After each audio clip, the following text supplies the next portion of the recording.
Hello, I'm Robert McKenzie. Welcome again to the University of Chicago, where a distinguished group of guests have met together to watch a film and to discuss it, a film by Milton Friedman in his series, Free to Choose. In it, he examines the consumer movement, the whole development of high-powered government agencies in recent years, recent decades in this country, which have set out to protect the interests of the consumer. Now, does this consumerism really work? Or are there better ways of protecting the interests of the consumer? That's the question Milton Friedman asks in this film.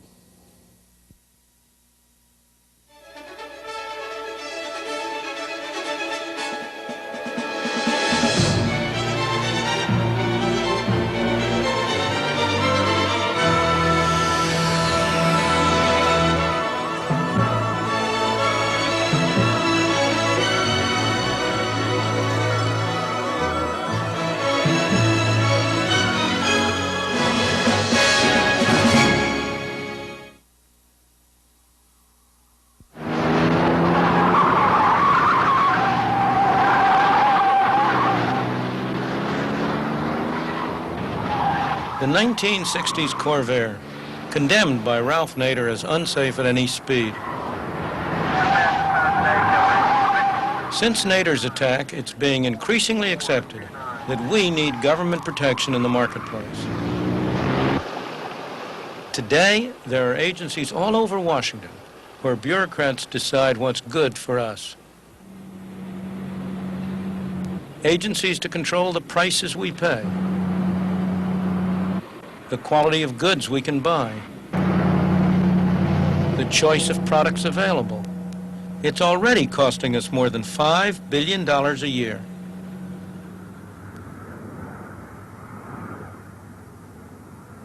Since the attack on the Corvair, government has been spending more and more money in the name of protecting the consumer.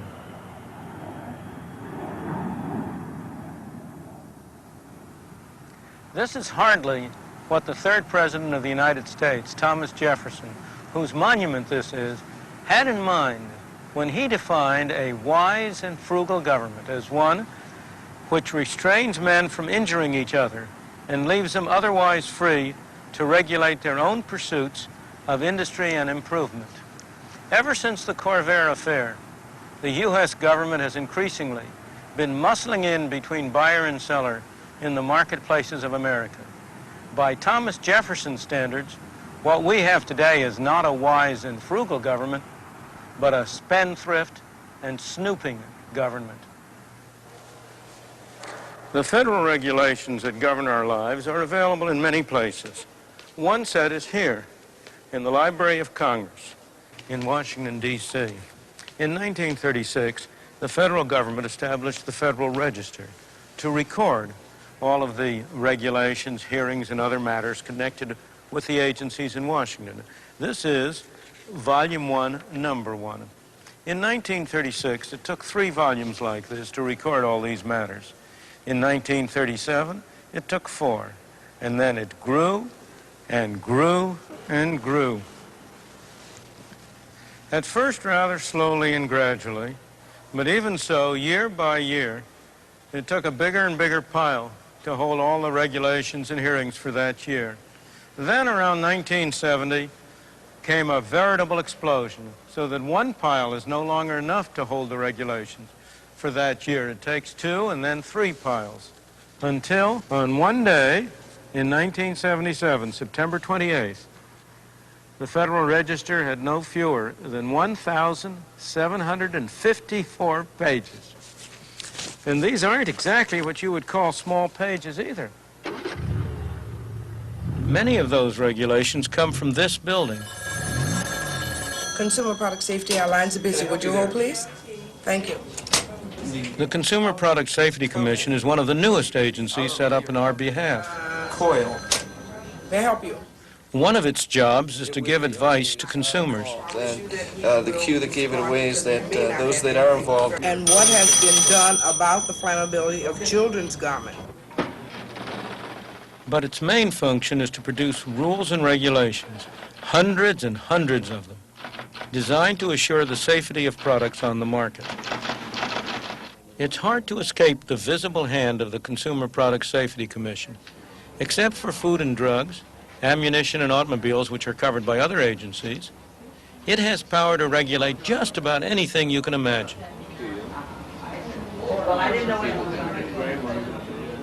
Already, it costs $41 million a year to test and regulate all these products on our behalf.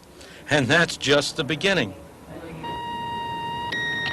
The Commission employs highly trained technicians to carry out tests like this, checking the brakes on a bike.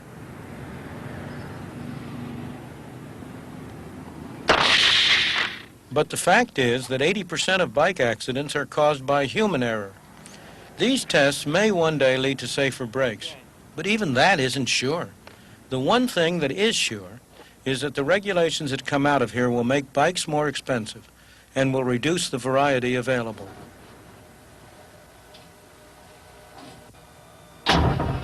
Yes, they really are testing how matches strike.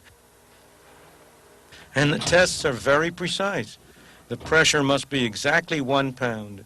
The match exactly at right angles. Consumer Product Safety Commission. No matter how many tests are done, children's swings are never going to be totally safe. You cannot outlaw accidents.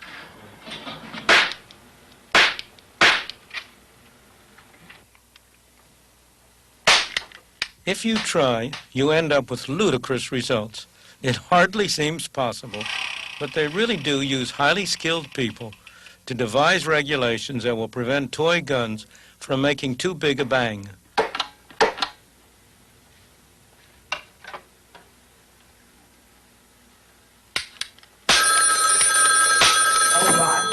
Consumer product safety.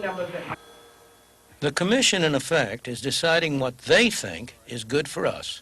They are taking away our freedom to choose.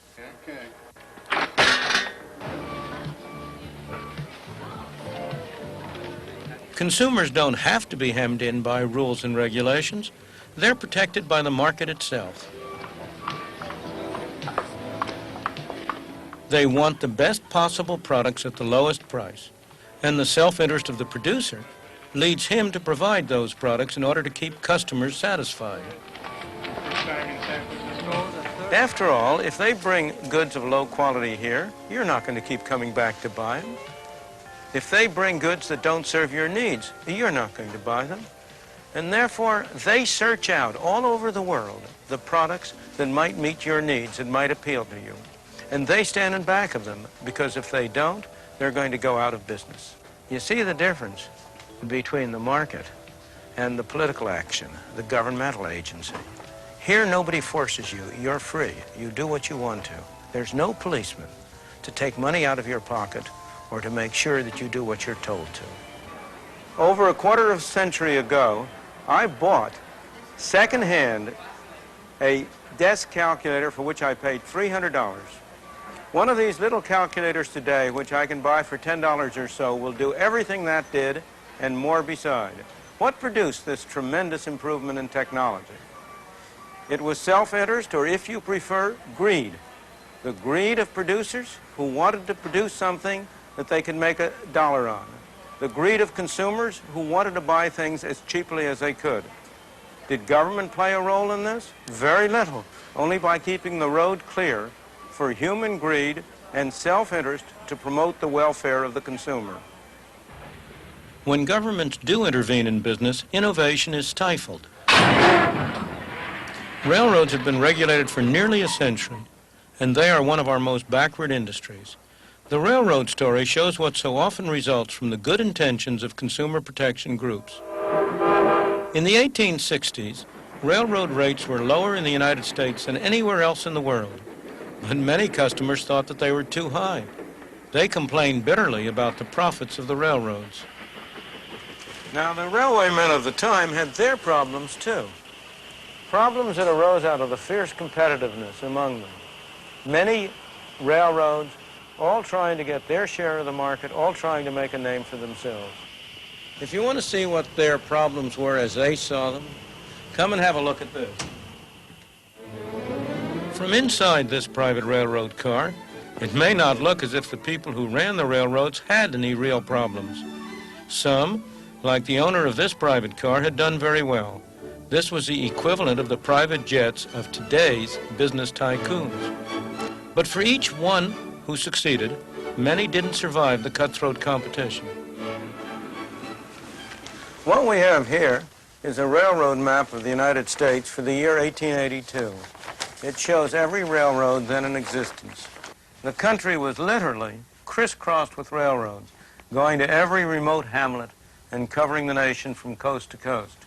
Between points far distant, like, for example, New York and Chicago, there might be a half a dozen lines that would be running between those 2 points. Each of the half dozen trying to get business would cut rates, and rates would get very low. The people who benefited most from this competition were the customers shipping goods on a long trip.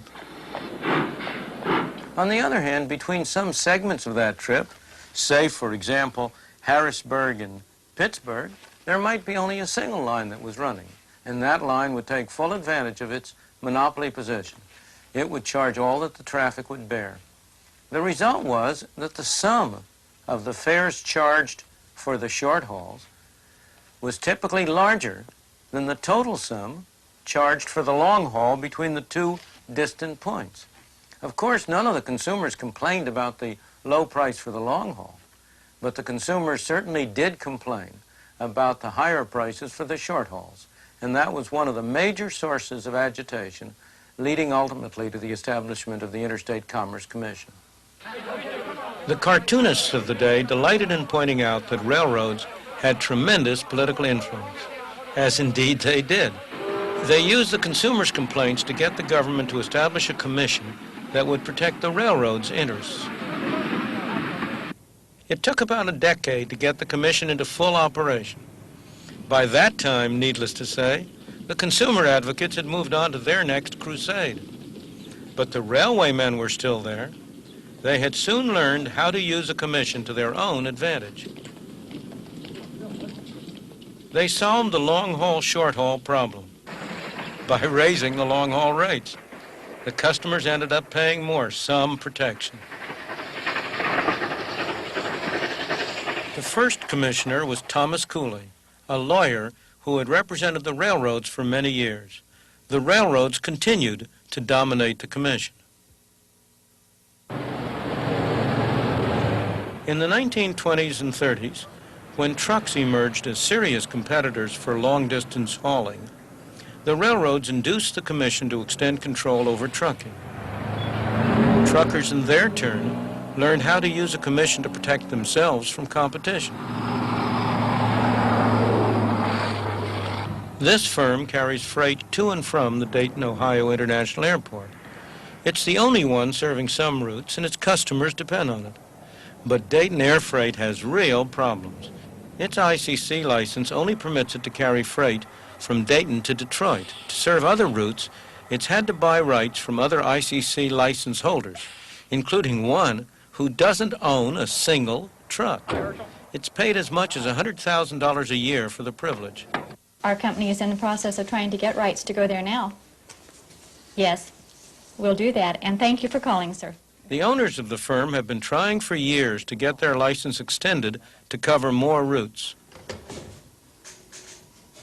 Now, I have no argument with the people who already have ICC permits, excepting for the fact that this is a big country, and since the inception of the ICC in 1936, there has been very few entrants into the business. They do not allow new entrants to come in and compete with those who are already in. Of course, Dayton Air Freight suffers, but so do the customers who pay higher freight charges. Quite frankly, I don't know why the ICC is sitting on its hands doing nothing. This is the third time, to my knowledge, that we've supported the application of Dayton Air Freight to help us save money, help free enterprise, help the country save energy, help. It all comes down to the consumers ultimately going to pay for all of this, and they are the blame. The ICC, it has to be the blame. Dayton Air Freight now has many of its trucks lying idle, trucks that could be providing a valuable service. Far from protecting consumers, the ICC has ended up making them worse off. As far as I'm concerned, there is no free enterprise in interstate commerce. It no longer exists in this country. You have to pay the price, and you have to pay the price very dearly. That not only means that we have to pay the price, it means that the consumer is paying that price. The price consumers pay when it comes to medicine could be their lives. In the 19th century, pharmacies contained an impressive array of pills and potions. Most were ineffective and some were deadly.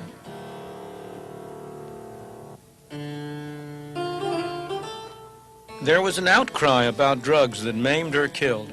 The Food and Drug Administration, in response to consumer pressure, succeeded in banning a whole range of medicines.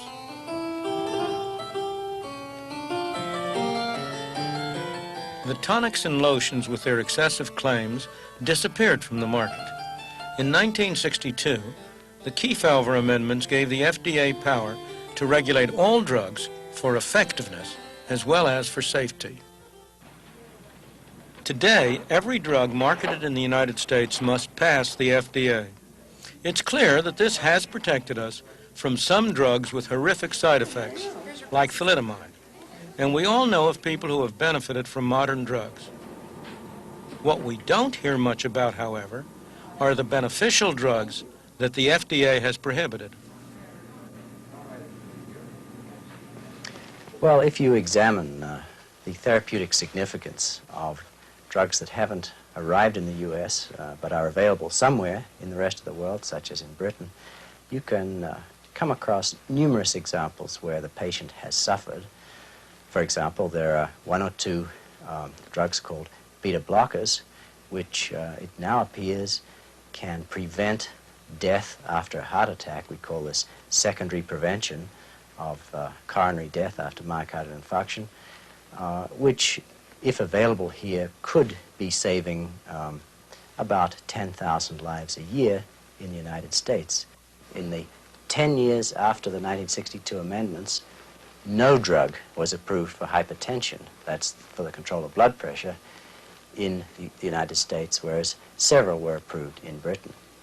In the entire cardiovascular area, only one drug was approved in the 5-year period from 67 to 72. And this can be correlated with known organizational problems at FDA. These carts are taking to an FDA official the documents required to get just one drug approved. Well, hi there. Must be the new one they called me about. It took 6 years' work by the drug company to get this drug passed. Take this one right here. All 119 volumes. Yes. Okay, thank you very much. The implications for the patients are that therapeutic decisions that used to be the preserve of the doctor and the patient are increasingly becoming made at a national level by committees of experts. And these committees and the agency for whom they are acting, the FDA, are highly skewed towards avoiding risks. So there's a tendency for us to have drugs that are safer, but not to have drugs that are effective. Now, I've heard some remarkable statements from some of these advisory committees in considering drugs. One has seen the statement, there are not enough patients with a disease of this severity to warrant marketing this drug for general use. Now, that's fine if what you're trying to do is to minimize drug toxicity for the whole population. But if you happen to be one of these not enough patients, and you have a disease that is of high severity or disease that's very rare, then that's just tough luck on you. For 10 years, Mrs. Esther Usdane suffered from severe asthma. The medication she received had serious side effects. Her condition was getting worse, but the drug her doctor preferred was prohibited by the FDA. So twice a year, Mrs. Usdane had to set out on a journey.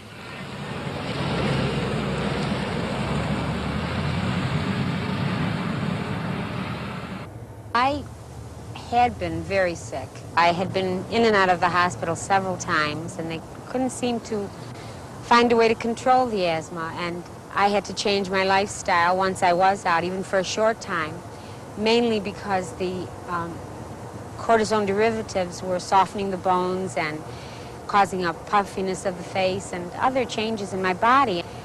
The doctors were pretty anxious to get me off the cortisone derivative. The drug her doctor wanted her to have had been available for use for 5 years in Canada.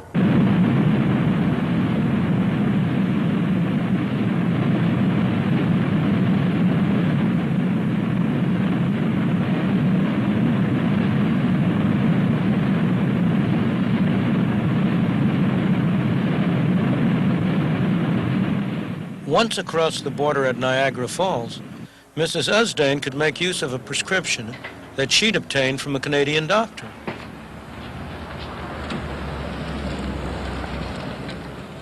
All she had to do was go to any pharmacy. There she could buy the drug that was totally prohibited in her own country.